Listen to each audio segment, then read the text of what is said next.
Kelsey with Sandalwood Massage and Body Works. And I'm Amber. And today we are going to talk about different stretches you can do for other people. Whether it's your significant other, they might be trying to massage you and they're like, my hands are tired. So these are actually better stretches. You can have your significant other do them for you, a friend, your children, whoever you can find. These are really good stretches to keep you loosened up, which might even work even better than a fake massage would. Unprofessional massage. Which it's also good to keep in mind if you really don't know what you're doing with that, you could potentially really hurt somebody. So do be careful when you are working on other people. But here's some great stretches for neck, shoulders, arms, all different areas that are commonly tight on people. And I'm going to show some upper body ones. A good one to show is right here. Finding the pec and just stabilizing the shoulder muscle, coming around to the back, and just rotating. Just kind of rotate it, but stabilize this joint. You don't want to put heavy weight or pressure on it, just a light stabilization, just to kind of stretch that around. And you can also stabilize from this direction. You just weight of your hand, kind of keep it stable, and you want to go up and back, and then around to the side. And if you want to get this upper deltoid, you can use this top part of the pad of your hand to stabilize that, and you want to bend the arm towards you in that motion. And I'll do it from the other side too, so you can see a good angle on that. And that's again on this side. Putting the arm here. Up. Back. You can even take it to isolate the deltoid.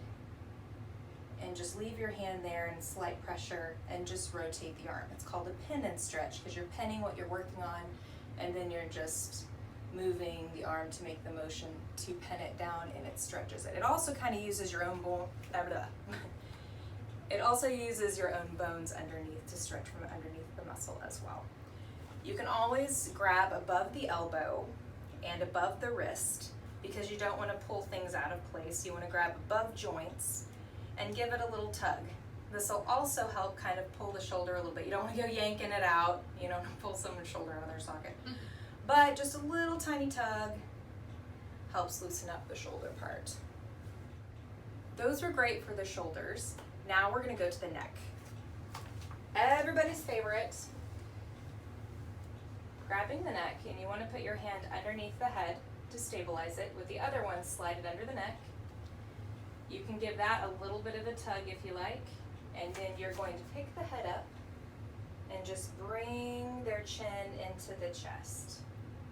That gets the muscles all the way down the neck and down the back and the spine. And then you can hold that there for about 20 or 30 seconds. And then also you're going to want to pivot and have their head to the side. You can roll that around forward.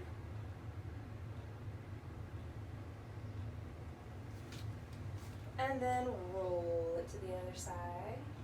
Little bit of a pull. You'll feel that pull all through here. And then when you go up, it'll kind of get the smaller ones here in the back. Very slow movements. And then down around to end. And that is the best one for the neck. If you have someone that has a fusion in their neck and they can't do tucking their head into the chest or lots of neck movements, another good one is sliding your forearm underneath their neck and then taking your hand and arm and kind of just lifting forward. You don't need to hold their head down, but just giving it enough of a tug and a pull underneath to stretch. And then release, and they're good.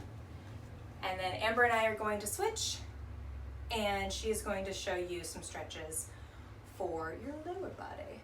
All right, so lower body stretching. This is good for everybody. I work on a lot of athletes, and so I have tight hips, I have, sore glutes, I have sore hamstrings. So these are just a couple that can be helpful to stretch at home with your partner.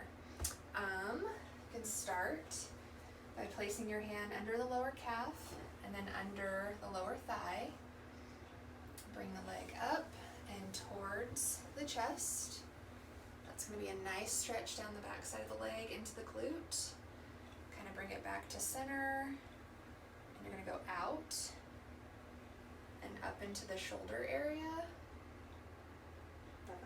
That does feel good. And it's good to rest the leg and repeat because you're going to get more movement each time.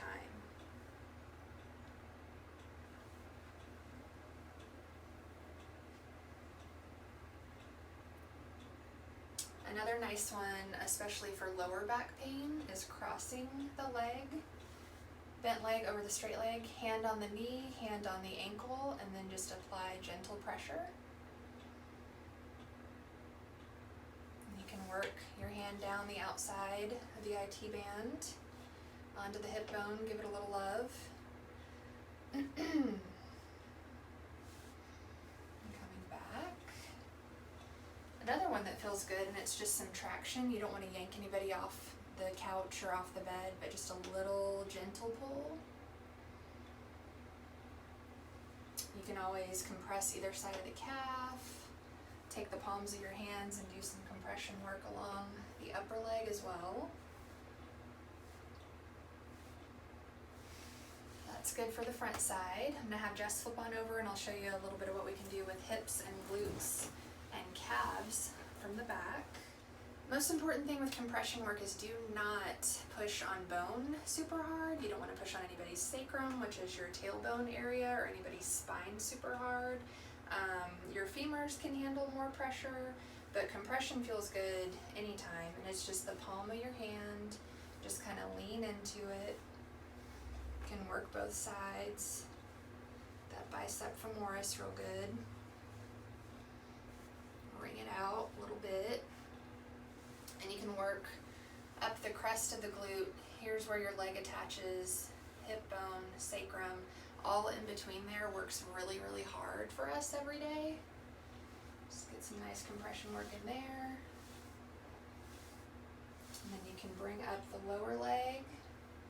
And again, more pin and stretch. We do a lot of stretching in our massages, a lot.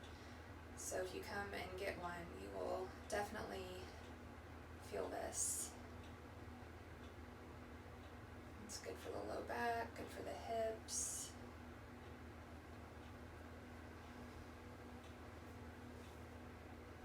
You can pin right under the glute where the hamstring lives. Give that a good stretch. And then a good one for tight calves. If you have ticklish feet, you have tight calves. So a good one for that is hand on the heel, forearm on the foot, and just bring that down. It opens up all of this.